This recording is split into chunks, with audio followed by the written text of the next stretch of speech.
Hello and welcome to the podcast. Welcome to Yellow Habibi. Welcome to Yellow Habibi. And we have an official new intro. How exciting. So we're going to do it for you now, and then moving on from next episode, we'll just kick off with it. And if we think it's poopy, then we'll adapt it. Well, there we go. But that's true of a podcast. We found you create something, a segment, an intro, a jingle, whatever. You go, oh, that's good. And then you work with it for a few episodes. Okay, just change that a little bit, that a little bit. It's just like life, isn't it? So let's give it a go. You've only got one thing to say here. And that's that, by the way. Okay, got it. Just telling Shelby because I've written this and she hasn't fully seen it all. Okay. This is a funny addition, but anyway.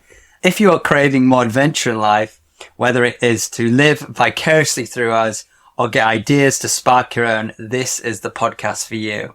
I'm Scott. And I'm Shelby. We are a couple exploring life, sharing the ups and downs of figuring it all out, whether it's our travel stories, relationship goals, tough moments, or philosophical moments. It is never a dull episode. Join us on this spinning rock we call Earth as we figure it out together. To all our new listeners, welcome. And to everyone else, welcome back. Very nice. Nice introduction. Do you think it was good? I do. She'll tell me the truth after. She'll tell me the truth. I think that for a first edition, that's quite good. I think it's great. Yeah, we'll adapt, but I think that's quite good. And then obviously on the podcast, the episodes you manage, as for any new listeners, I will host the even numbers and Shelby hosts the odd numbers. Because I'm odd. Well, there we go, because Shelby's odd. So the only bit that changes there is you would say all, but you would go, I'm Shelby, and I'd go, and I'm Scott. Got it. So there we go. So listen out for episode 79, guys. Yeah, listen out. And a bit of promotion. We've made this a bit more fun. I learned this from a podcast, actually. Chris Van Vliet, he's I think the best wrestling podcast out there. And he's just awesome. He's a very wholesome guy. And this is how he approaches promotional of his podcast, so I thought I'd give it a go. Mm-hmm. If it's not us, again, we can change it. We can. We have the power. We have the power. And we're being very honest with you on the podcast here because we're always on a journey. We're still, whilst we are coming up to 2 years in, which seems nuts. That's crazy. It seems nuts, right? But we are still learning. So, and promotion's a big part. So before we do jump in, slap the like button, kick the subscribe, drop 5 stars on the podcast like a legend, and share the episode by sending smoke signals. It really helps us keep going. I like that. Do you like that? I do. Drop the 5 stars like a legend. I felt a bit cringe saying that. Maybe I'll change that bit. But I thought the last bit's funny. Share the episode by sending smoke signals. I kind of like that comedy. There's another podcast, Mr. Ball, and he shares true scary stories. Another great podcaster. And he always comes up with creative ways of what you should do to the like button. Oh. And he will literally speak for 5 minutes about it. It's hilarious. He'll take the like button, take it out to this restaurant, buy an ice starter, then buy a main course, then have a little romance talk, then take it home. Then he literally build up. Then he goes, slap it in the fucking main. He's so funny, but he'll just create this whole story on the like button, and then he'll just then stomp on it and hit him with a chair. Very wrestler focused. It is, and he's not a wrestler actually, but I don't know. I think that's a bit more fun. You add some sort of action to it. So, but we do not take any responsibility for any damaged hardware and devices. If you are to take this literal, yes. And do head over to our TikTok to catch the best bits from today's episode. And if you are joining us for the first time, you can go back and see all our favourite moments there. And to all our new listeners, Shelby is our resident wordsmith, also known on this podcast as the countdown legend, Susie Dent. Yes, if you don't know who Susie Dent is, just go and check her out. She knows a lot of words. She does. I actually looked it up. There's 2 words for one's called lexicographer. Yeah, I bet. Is that correct? One's called a lexicographer, and the other one, what is it called now? But yeah, She is a lexicographer. Right, Susie's going to tell us these words. Lexicographer, which is a person who writes, edits, or studies dictionaries. So, like, she's the person on Countdown where when they're doing the words, they will, like, they'll say a word and then she'll find it in the dictionary and talk about it. And then she's also an etymologist, and that is a person who studies the origins of the words, like how they're formed. And, like, for example, the word lexicographer, lexi, is like dyslexia. Like, that the root of the word lexi is in words. Does that make sense? Like, so the word dyslexic has that lex part of the word, and a lexicographer, that's got the same. It's about words, isn't it? And dysfunctional, dyslexia, disengage. Like, it's the opposite of. Right. Does that make sense? No, I don't understand it. Okay. I'm sure listeners understand it right now, Yeah. but my dyslexic brain doesn't understand it. Yeah. Well, like, photographer is somebody who takes photos and documents them. So a lexicographer might take words and document them and understand them and present them. So the ography part is like the... Anyway, I feel like I think I'm starting to get it now. Wow, you had that in your brain? Yes. Wow. I love it, because I feel like I should be an etymologist, because I love that. I love looking at words, and I love the French origins of words, and like how words come about, and how you can figure out the meaning of a word kind of if you look at those little segments of it. Wow, I'm amazed. Well, when I was building this intro, I was going to call you those two words, but then I looked at the definition and went, well, it doesn't quite add up. So I GPT'd it, and we stuck with wordsmith. Yeah. But now I'm thinking you're all of it. I think I'm the resident lexicographer and etymologist. Well, I'll change it. I think you should. I'm going to change that. Don't discredit my skills. I won't. I won't at all. Okay. Well, there we go. That's some origins from the episode stuff. That is our new intro. Let us know if you like it. It will be much smoother, hopefully, the next episode. But diving into today's episode, of course, it is Christmas. It is. Isn't it? So happy Christmas. Yes. Well, that's already a bit of a divisive topic you've just brought there. Is it? Happy Christmas Yeah. or Merry Christmas? 1,000% Merry Christmas. I would agree. I would totally agree, but I've seen disputes on it. Yes, I think, and some people say, Americans would say Happy Holidays. I'm okay with that, but when you bring Christmas into it, I'm not into it. Yeah, it shouldn't be Happy Christmas, it should be Merry Christmas. Ho, ho, ho. Yeah, Merry Christmas. Happy birthday, isn't it? It's not happy. Yeah. Merry Yeah. Christmas and a Happy New Year. It's not Happy Christmas and Happy New Year. Merry Christmas and Happy... Oh yeah, imagine that Happy Christmas and a Happy... That sounds so ridiculous. Sounds like a 3-year-old says it. Happy Christmas and Happy New Year and Happy Tuesday and Happy Monday. Tuesday, wow. Happy lunchtime. Yeah, when you put it together like that, that does sound even more silly. Yes. So, yeah, we're on the merry side, let us know.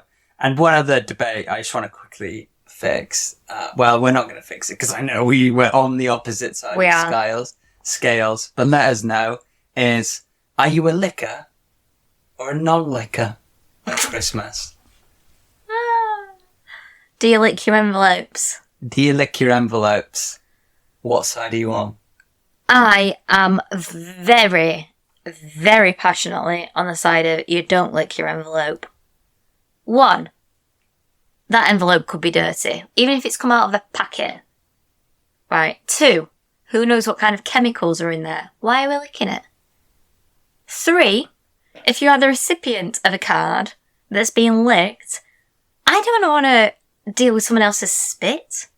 Even if they are a loved one giving me a card, I don't want to touch someone else's spit on paper. It's grim. Well, I feel like you've got a much stronger argument than me. And yours is, it sticks. Yeah, mine is, that's what you're supposed to do. So, and I enjoy opening, well, I tell you what, opening cards, the letters seem to be okay, but I must say opening my post is the most impossible thing ever. Whoever can open their post in a neat way must be some sort of athlete. But yeah, I stick everything. I've got about 10 cards to do in a minute, and I'm going to lick every single one of them. Lovely. Yeah, lick every single one of them. So yeah, let us know, are you licker or a non-licker? But even more important is we're going to do obviously it's going to be a Christmas episode today, and we're going to dive into a couple of things. And if you didn't catch our Christmas episode from last year, then do go listen to that after this. It was actually episode 27. The title is Best Christmas Films, Songs and Food Enjoyed with a Glass of Mulled Wine, which is, yeah. So you'll find that on all our platforms. So go check it out. See if we've changed our minds today. But we are doing a couple of the same things, but we're also doing a couple of different things. I want to first start with our favourite Christmas films. Okay. So I know what mine is, but I think I should let you go first. Well, my favourite Christmas film, and it was the first Christmas film that I watched this year while I was wrapping up some presents, and that is the Jim Carrey's version of The Grinch. I say that because there's been a couple more since, I believe, cartoon versions with Benedict Cumberbatch, I believe, voicing The Grinch, but it's the Jim Carrey original, real people, Cindy Lou Who, played by Taylor Momsen of the Pretty Reckless and Gossip Girl fame. Not many people know that, so the little girl in The Grinch, she was in Gossip Girl, she played the little sister, and she's also in a rock band called the Pretty Reckless. Oh wow, that's her. Yeah. Pretty Reckless. Yeah. You make me wanna die. Wow, I did not know. I listened to that yesterday on my run. Sure. Yeah. Yeah, so that's Taylor Momsen of the little girl from The Grinch. What? That's awesome. Isn't it? Pretty rock and roll. Sick. Yeah, no, I'm into Pretty Reckless. Wow, I didn't know that. Yeah. I actually just saw it, and I think it was released this year, like a video of her on something like SNL or one of the late night shows, doing a cover of Where Are You Christmas, but in a rock and roll style. Wow, I want to see her face there. I want to see what she looks like these days. Because I only know her as that young child, so she looked like a Who, didn't she? She had the funny nose, the big bonnet. So I don't think I'd recognise her. Probably not, no. She doesn't look much different. When she was in Gossip Girl, she didn't really look any different. She just looked like an older version. But like since she's started a rock band, even her character in Gossip Girl went pretty rock and roll, and I think that might have been influenced by her and her personality. I don't know that for sure. But anyway, I'm getting off track. The Grinch is my favourite Christmas film. Yeah, I would definitely put that in my notable mentions. I think The Grinch is a top film. It's one, there's a few films I have to watch every year, and that is one of them. Yeah, I think Grinch is awesome. I think it's very repeatable. Even the new animated Grinch film that came out like 5 years ago, that's actually pretty good as well. So check that out. It's actually, it's never good as good as the OG, but it is good. Yeah. It is good. I also want to give a special mention to a film that, much like Die Hard, I guess, wouldn't necessarily Isn't be a Christmas film. Well, I mean, I don't know because I've not seen Die Hard, so I'm not even going to pretend to have an opinion on it. Isn't a Christmas film. Okay, cool. But I mean, it is a contentious issue, isn't it? But there's another film that I guess wouldn't be considered a Christmas film that we recently watched because it was released at Christmas time and is set at Christmas time, but is not a Christmas film. We went and watched the 45th anniversary of The Shining in the cinema. That was sick to see that in the cinema. So I'm going to say that's one of my favourite Christmas films. Oh, shut up, Vincent. I was happy we did it. No, it's not a Christmas film. Why is it not a Christmas film? Because it's not about Christmas. It's set at Christmas time. No, it's just a guy in a hotel. It's snowing a lot. Yeah, but it's over the... He's writing a book and he murders his family. Or at least Spoiler. attempts to. Oh, sorry. Come on, it's been out 45 years. 45 years, you haven't watched it now. Blimey. 45 years, but, yeah, no, I don't agree with it. I think it has to be totally focused on Christmas for me. That's why I don't agree with Die Hard, because, yes, it's set at Christmas, but it's not about Christmas. It's an action film that just happens to be on Christmas. Okay. That's how I feel towards it. I know other people argue it the other way, but yeah, for me it has to be about Christmas. Yeah, okay, fair enough. So that's my view on it. But do you want to ask me my favourite? I would love to know what's your favourite Christmas film. My favourite Christmas film is a bit of an older one. It's called Christmas Vacation. Not everyone always knows this when I ask them. Some people go, "What's that?" So, if you're familiar with Chevy Chase, then he's the main actor, and Chevy Chase is hilarious. He's very funny. He's hilarious. And he's basically this sort of panicked dad, wants the perfect Christmas, and he's just trying to do everything right to make the Christmas good. But it's just that classic film where he's doing everything, but just everything goes wrong. And it's just so funny. Like, even the opening scene is so funny. He gets angry with this lorry driver and ends up putting the whole car under the lorry between the wheels, and it's crazy. And then he comes flying out and goes flying over this snow hill and crashes the car. Everyone's okay. And then they go out into the forest to cut down this perfect Christmas tree. They forget the saw. They all freeze to death. Like, again, don't die. It's funny. It's a light comedy film. But it's just classic, and it's got some heart tugging in there. There's a really emotional scene where he's looking at all his old sort of family videos, and it's actually quite emotional. But there's a comedy ending to the scene, which I won't spoil. But it's so heartwarming. It's like a classic comedy I like, where there's this person who's just trying, but it just keeps going wrong. Chevy is just the perfect character for it. Mm. Yeah, it is very funny. So you introduced me to that film a while ago. I think it'd probably be in our second Christmas together. I don't think we watched it the first one. But yeah, I really enjoyed it. It's just like silly slapstick humour. Like, if you like things like Fawlty Towers and that kind of humour, I think, or like Only Fools and Horses, it gives me those kinds of old school comedy vibes, and I love it. Yeah. Yeah. It's a good one. Great choice. Give it a watch. I recommend it. It's still good for the kids, even though it's an old film. It's still good. So next, now we've done best films. We want to understand the best song.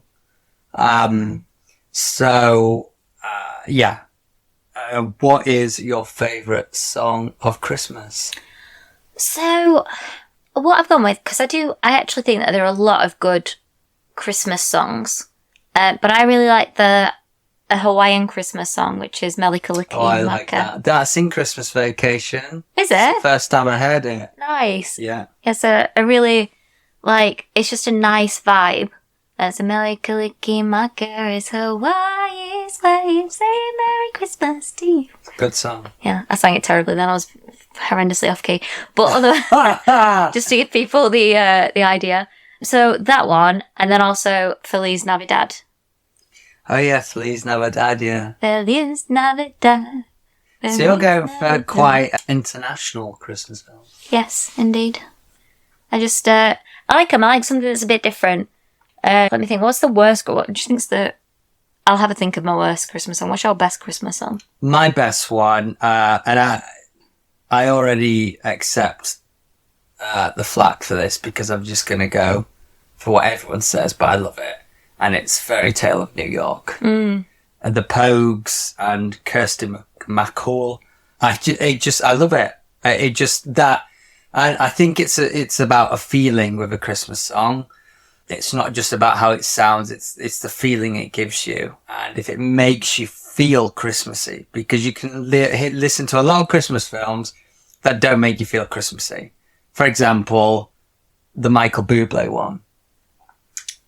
I don't know the name of it, but the one that is way overplayed at Christmas. It just does my head in. Mm. I don't feel Christmassy when I hear it. But Fairy Tale of New York, which I haven't even heard this Christmas, which is interesting. Yeah, that one really makes me feel Christmassy, and I just think everyone gets together, especially if you're in a pub or something, everyone will sing it, and people get into it. It feels great. Yeah, definitely. I think, that encapsulates Christmas, I think, just like you say, the feeling. Like, the lyrics aren't particularly nice, but well, it's a pretty rough relationship. I can't remember if one of them or both of them were alcoholics, and I think it was a pretty abusive relationship from what I remember. I didn't even know they were together. Well, maybe I've got it wrong. I know they had a pretty rough relationship. Yeah. She died really tragically. by jet ski. Something like that, yeah. It was like Yeah. some sort of boating accident. Yeah, I think jet ski, you're probably right. Yeah. Which is very sad. But yeah, I think that the song itself is just, even though it's like, it's not singing necessarily about nice things, like they're having a go at each other in the song, aren't they? Yes. It's still just, I don't know, something about it that feels joyous and Christmassy. Yeah. It just shows you that what the backing track is. Yeah, It can change the feel to it, can't it? yeah. I do have some notable mentions, and I'm going to go quite off peak with this. Uh-huh. To be honest, I'll just be full transparent. I watched the Santa Claus movie yesterday, the one with, what's his name? Tim Allen? Tim Allen, well done. Thank you, Susie. So, Tim Allen, yeah, and it just, again, that makes me feel really Christmassy. And there were 2 Christmas songs in there that are, one's quite strange, but I don't know, they just made me feel Christmassy, so I'm going to mention them. And I don't think people listen to them much at all. Mm-hmm. And that's White Christmas by the Drifters. Oh. Do you remember that one?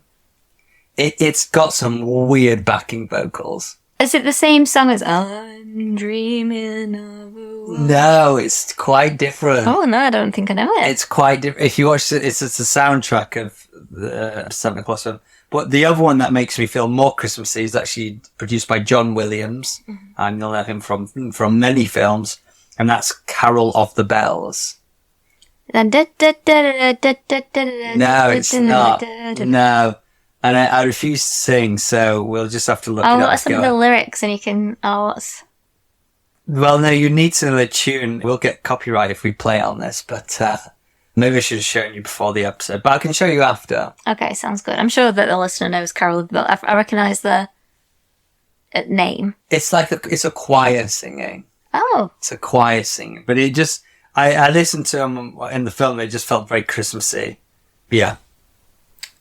Very nice. I was trying to think what my least favourite Christmas song is, and controversially, I think it's probably All I Want for Christmas Is You. Oh, I quite like that one.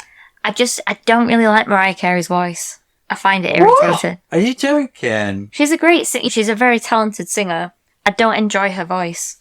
Or her Wow, much. that's could be an unpopular opinion, my dear. I think it probably is. Oh, Santa Baby's a tune as well. But yeah, I don't know. It's just too showy. I'm not into that kind of singer. Like, I like a more gritty, soulful, soft... Like, I feel like if Billie Eilish did a Christmas album, I would lap it up. Yeah. I would lap it up. Yeah. Mine would be any of Michael Bublé's. anything of Michael Bublé. And no, he's a great singer. There's no question, but I can't stand his Christmas songs.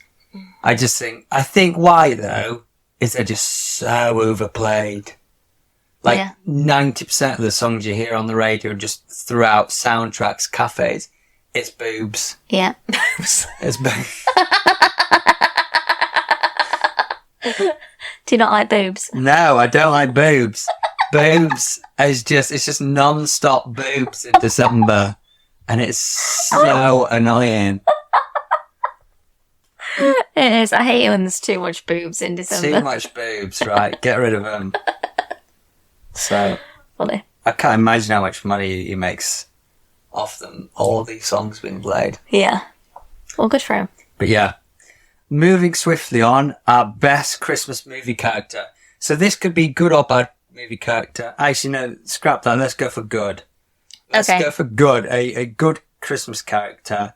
So best Christmas movie character that is a good person. And if you need a bit of time to figure it out, I can go first. Yeah, I'd like you to go first, please. So,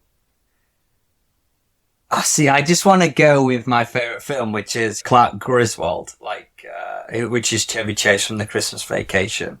Like, for me, he just nails it. Like, he's just so funny.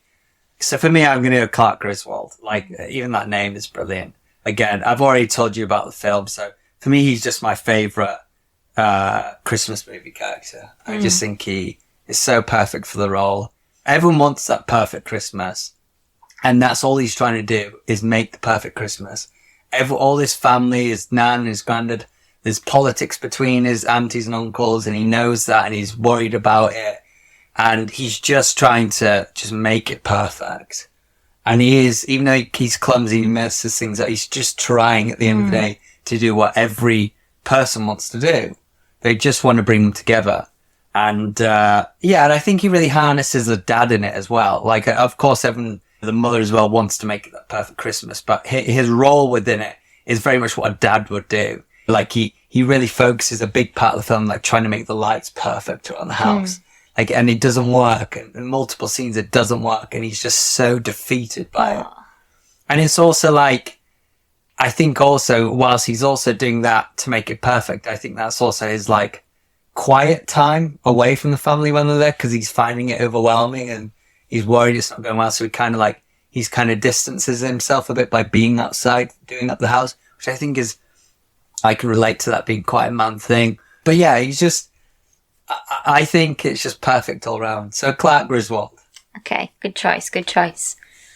I think I'm going to go with, so I've got two in mind. One of them's a bit random. So the first one is the little kid from Love Actually. Oh, I like him as an actor. Yeah, it does not look, and he's like our age, but he does not look older than 12 still now. No, he's young by what's his name? Do we know? Oh, I really enjoy that actor. Yeah, but he's a really good actor. I think, was he in Game of Thrones? No. He's in something, I swear I didn't have a cameo, maybe. I don't believe so. The most recent film we saw him in was, he was the bad guy in Thunderbolts. Was it? Was it Thunderbolts? Yeah. Was he in that? No, that's a different kid. Shut up. Yeah, you're on about Nicholas Hoult. Yeah, Nicholas Hoult. No, it's Nicholas Hoult. No, it's the ginger kid. He's in About a Boy, I think. About a Boy? Yeah, no, so it's not Nicholas him. Hoult. I love No, Nicholas it's the ginger kid from... Right, I'm writing in Google ginger kid. From Love Actually. From Love Actually. Are you joking? Oh, wait, well, I know he's not ginger. Oh, him. Yeah. Oh, yes. Okay, yes. No, he was totally in. Thank you. Yeah. He was quite a main character. Was it? Yeah, he was in a big storyline, yeah. Yeah, I thought so. Yeah. So him, I think his character in Love Actually is really sweet. So yeah, he's a great character. And then the other thing is Ross from Friends in the episode where he's the holiday armadillo. Oh, you love to find workarounds to my questions, don't you? What's the workaround about that? It's not a Christmas movie, is it? It's a Christmas episode. I will acknowledge it's a Christmas episode, and I will acknowledge that's a bloody funny thing. It comes, I'm the Christmas armadillo! Holiday armadillo. You're part Jewish, friend. And doesn't Joey come as Superman? Yes, I forgot about that. Because Chandler comes as Santa. He manages to get the Santa out. And then Joey frogs up as Superman. And then he has to like work them all into a story of like his about Hanukkah. Hanukkah and Superman's involved. It's a very funny episode. That is a good episode, yeah. Yeah. So that those would be my favourites. Okay, I'll give you the Christmas armadillo, yeah. And I think is it time for us to move on to our segments? No, one last one. Oh, one last one. Oh my god. My case. Oh my case. Oh my days. You're going to cancel that, yeah. Oh my, you never said that before. It was a question. Oh my goodness. Oh my days. That's brilliant. Oh my god. That's brilliant. Finally, and Kevin McAllister is obviously a notable one. There's others, but I think Kevin McAllister is a notable good guy as well. No, I just want to do one final one. His best so bad they're good movie character and who would win in a showdown. So you're going to choose the best bad guy in a Christmas film. Oh. I'm going to choose the best bad guy or bad woman. Okay. And we're going to put them in a showdown. I have a feeling we're going to choose the same one, so I'm going to let you go first, and then I'm going to say... Let me choose first. Yeah. So, bad guy out of a Christmas film. Oh. Because I'm thinking your favourite Christmas movie is The Grinch, right? Yeah, so the mayor of Whoville. Oh, I thought you might say The Grinch, but... The Grinch isn't the bad guy. Stop! He is he's portrayed as the bad guy for the first 3/4 of the film, isn't he? Yeah. Yeah, but he's not. No, you're right. Yeah, well, it's such a difficult... It's kind of like Wicked, isn't he? He's misunderstood. Exactly. People who are ostracised for being green. Yeah, literally. Oh my god, imagine a crossover in a show. Oh, gotta be so good. Theatre production, that could be a film. That'd be show. epic. Now I'm gonna go. Who's the buddy in Frozen? Is that would you accept that as a Christmas film? There isn't really there's the guy. The Mayor of Whoville is a good one. Yeah, I'll go with the Mayor of Whoville. The Mayor of Whoville's a good one. Well, I'm going to go for then the Wet Bandits.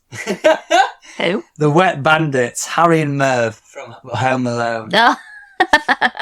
And I loved it because I think it was Merv that was like, we're the Wet Bandits. Because what we do is we leave the sink running and we flood it. So he wants to be called the Wet Bandits, but then they know every house that they've robbed. But Harry and Merv, the Wet Bandits, I think they would be my top villains. Okay. They are good villains. I mean, the bad villains being, Who do you think will win a battle? Well, I just think that they're so incompetent that they'll be very easy to beat. It's a difficult because they are all, I think they're more vicious though. I think they'd be quite vicious whereas the mayor's he's a bit more conniving or would have more influence, but he's a bit of a softie. Yeah, so like he doesn't have the strength himself, but I feel like he would have.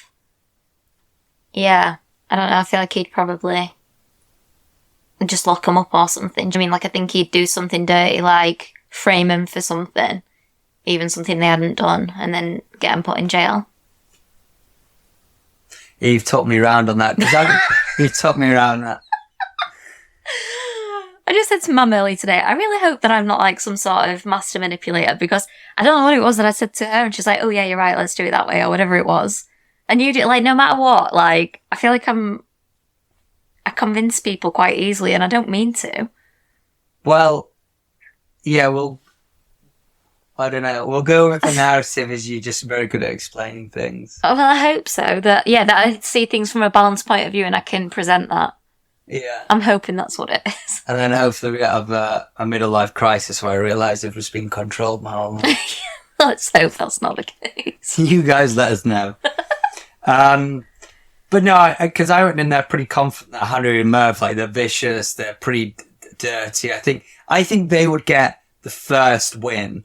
I think they would be pretty vicious. They'd make a bit of a fool of the mayor. Yeah. They would get some of his stuff, make him look silly for a bit. I think they'd get the first win.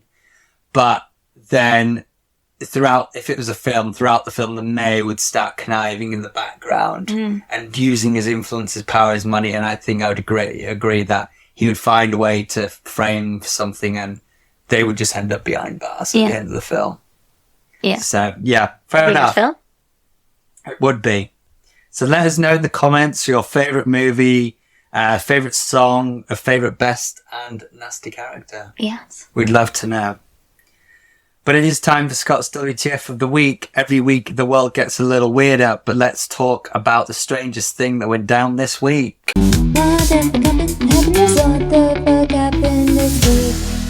You actually made me aware of this. Oh. A man has broken the world record for singing Christmas songs for 42 hours straight. Jeez, Louise, I didn't know it was that long. 42 hours straight. Sounds nuts, right? So Dave Purchase, 63... Yeah. From Gloucester, has set a new Guinness World Record. So non-stop 42 hours without losing his voice. Don't know how that's possible. So he began at midnight on the 10th of December and finished at 6 p.m. on the 12th, singing a total of 684 songs.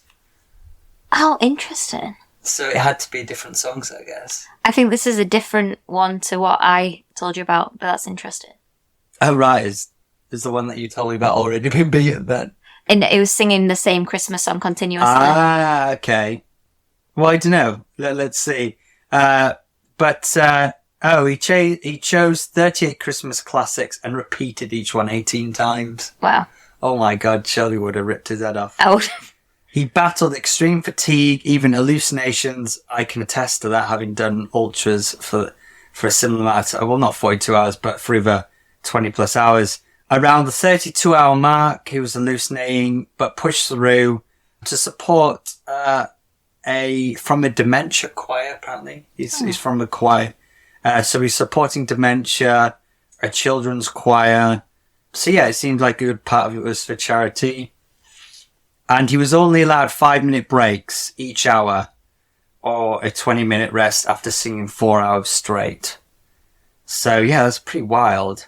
And only 20 seconds between each song. Oh my god. Oh, I think by just the 10th song, I would lose. 20-second rest between each song, and only a 5-minute break every hour. That's hard. That's really hard. I mean, and 20 minutes to like, presumably there'd be someone there to make him food and give him it, but even so, like 20 minutes to wolf food down, and you wouldn't have any time to sleep, obviously, within that. I don't think I could stay awake for 42 hours. No, you'd have had to have stayed awake, like just scran small meals. Yeah, just staying awake for 40 hours is rough. I honestly don't think that I could do it. The closest I've got is about 23 hours, and I felt dead. So I just don't think that I could physically stay awake for 42 hours. It is, and people who haven't done it, is a sickening feeling. Once you pass that 24-hour mark, it's a sickening feeling to miss just one sleep, and try staying there. You just feel a bit messed up. And then if you power through the whole day, or you go the next couple of days with little, it really messes with my psyche. So yeah, it's impressive. Yeah, definitely. The previous record was 31 hours, held from a singer in Nigeria. Oh, cool. So he's absolutely smashed the record.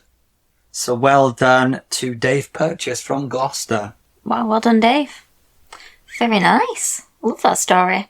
So yeah, the one that I told you about was, I can't remember, it's like a DJ, I can't remember his name, but he sang the same song over and over again for 24 hours.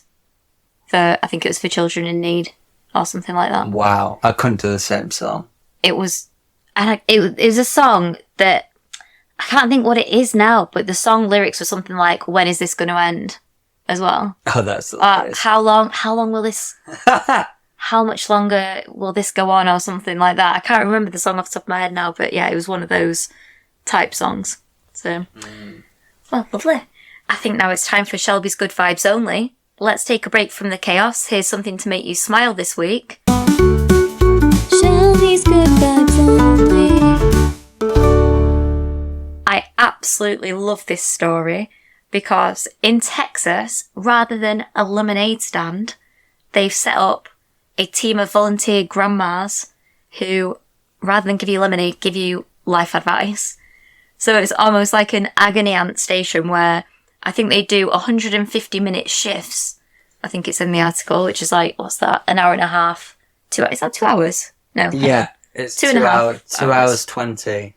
No, 2 hours 30 or 2.5 hours. 2.5. So they do 2.5 hour shifts where they'll sit at this stand in Texas, and you can go and ask them for advice, and they're like in public spots, and passers-by can just sit down and talk, and they offer support without judgment.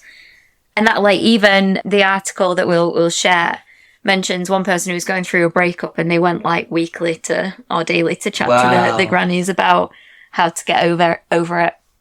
But the aim is that it's to like brighten people's days and remind communities of the power of connection and empathy, which I think is just lovely. I think that's beautiful.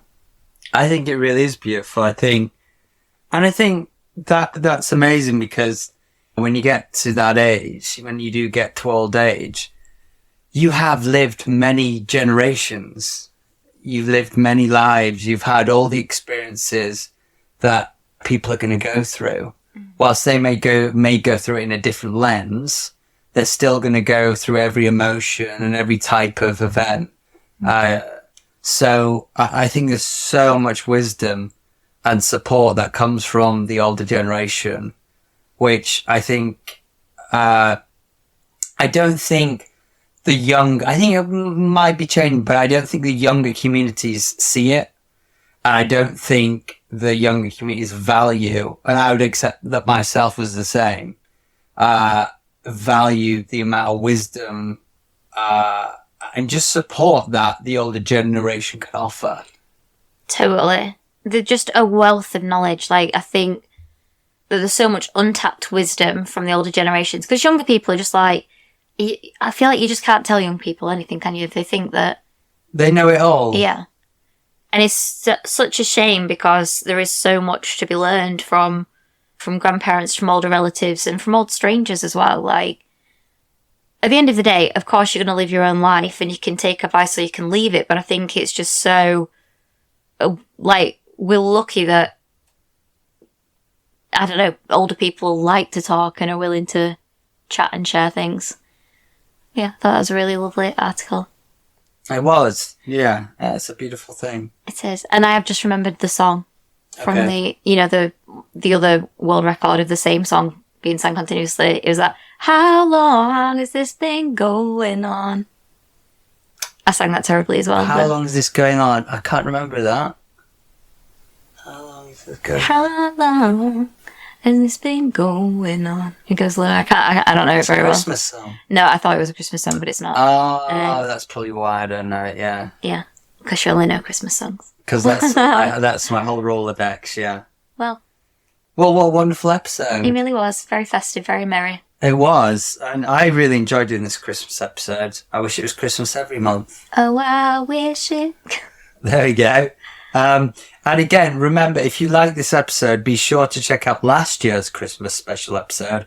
That is EP27, Best Christmas Songs, Best Christmas Films, Songs, and Food Enjoyed with Glass of Mulled Wine. That is a couple's podcast, so go watch it. Go listen to it even. Yes. You'll find it on all our platforms. It's a good listen, and we talk about other things on there as well. And before we do say goodbye, please can you do us a favour and slap the like button, kick subscribe, and drop 5 stars on the podcast like a legend, and share the episode by sending smoke signals. It really, really helps us keep going. Another adventure wrapped up. But the journey never ends. Keep your bags packed for the next time. And remember, when in doubt, just say, Yalla Habibi. See you next time.